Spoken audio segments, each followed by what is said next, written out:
Well, a fire causes major damage to a Coweta County house, and firefighters blame it on a car.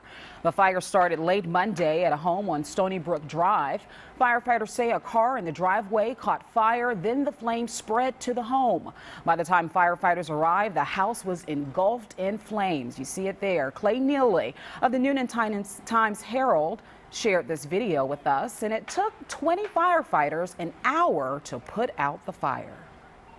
A man inside the home and two pets were able to get out, but the house suffered extensive damage. Our Skyfox drone flew over the house, and you can see just how bad the damage is. The cause of the fire is under investigation, and though firefighters believe it started inside, they think it started in the engine compartment of that car. Well,